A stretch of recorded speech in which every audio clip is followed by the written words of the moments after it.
African news update on top accolade news. The headlines: Sudan's new Prime Minister dissolves caretaker government. Mbalula defends Ramaphosa's US visits.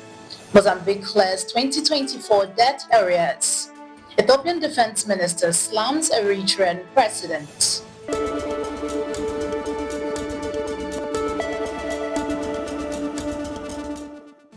We'll start with the focus in politics.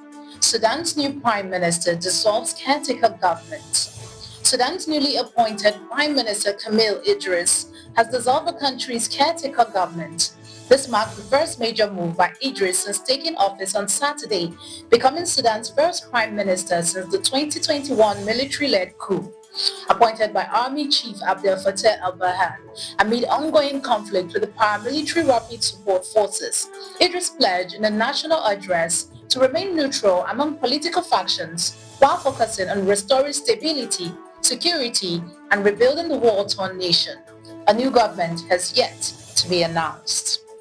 Still in politics, Mbalula defends Ramaphosa's US visit. ANC Secretary-General Fikile Mbalula has strongly defended President Cyril Ramaphosa's recent visit to Washington, D.C., following criticism over his engagement with U.S. President Donald Trump.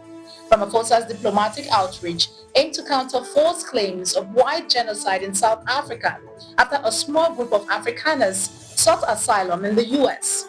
Mbalula dismissed critics and praised Ramaphosa's composure, calling Trump a mental case and stressing the importance of maintaining international relations to protect South Africa's interests.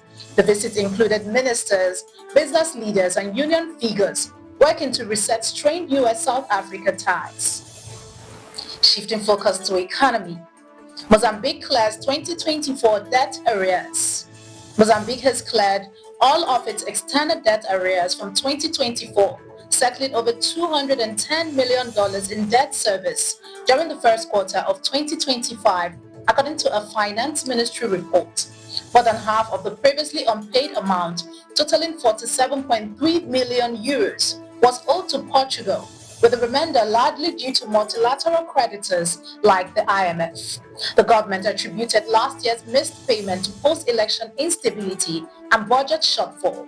Although the arrears have now been paid, officials warn that the rollover of financial obligation into 2025 will put additional pressure on state finances, prompting calls for urgent reforms in debt forecasting and cash flow management.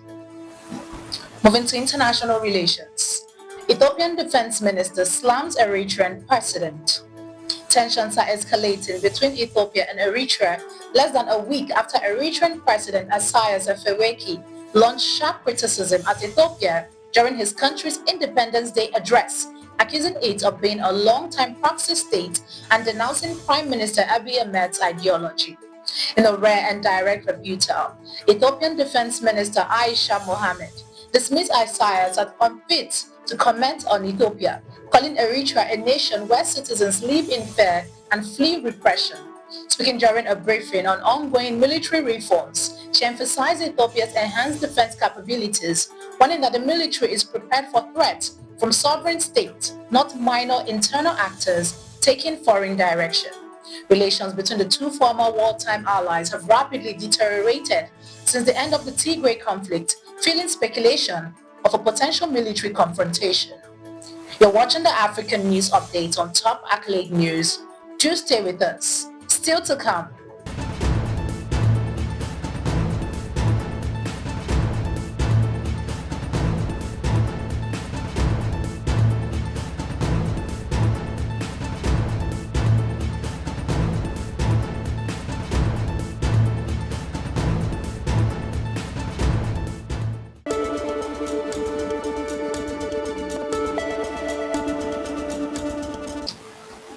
Thanks for staying with us.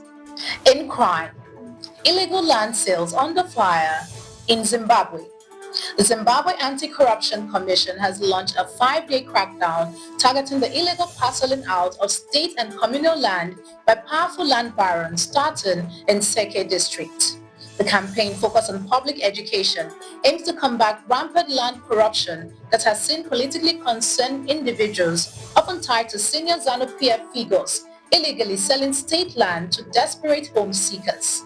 Many victims have lost their savings or have had homes demolished for settling on land reserved for public use. The 2019 inquiry uncovered $3 billion in stolen land, while a new urban state land management policy seeks to criminalize unauthorized sales and planning activities.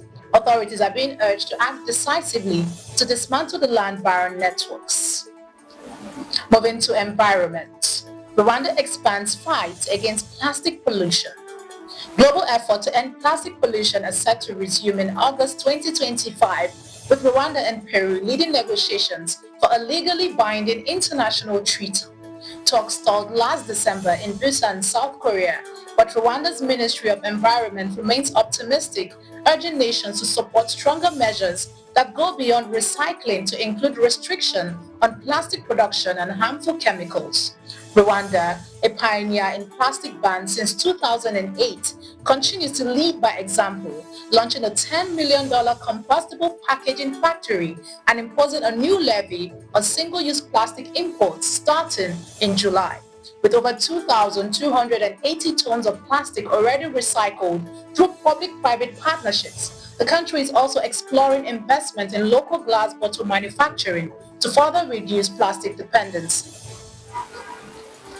In entertainment, Ethiopia's Hassan Dereje makes history at Miss World 2025.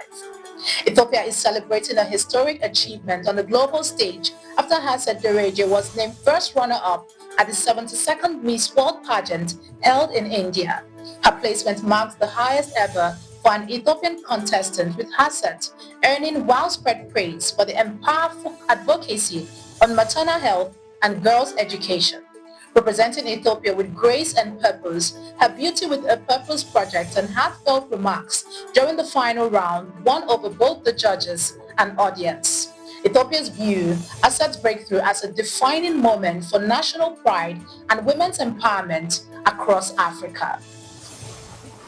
Now in sports, Zambia prepares for COSAFA 2025 showdown. Zambia's national football team is gearing up in Lusaka ahead of the 2025 COSAFA Cup, set to kick off on June 4th in South Africa. The seven-time champions are placed in Group D alongside Botswana and Comoros, with the coach at the helm and supported by assistants. Zambia begins its campaign on June 6th against Comoros and will wrap up with the group stage against Botswana 5 days later. That concludes our African news update for today. Stay tuned for more African news and development. Thanks for joining us. I am Ojoromi Okocha. Connect and engage with us on all our social media handles. Do have a wonderful day.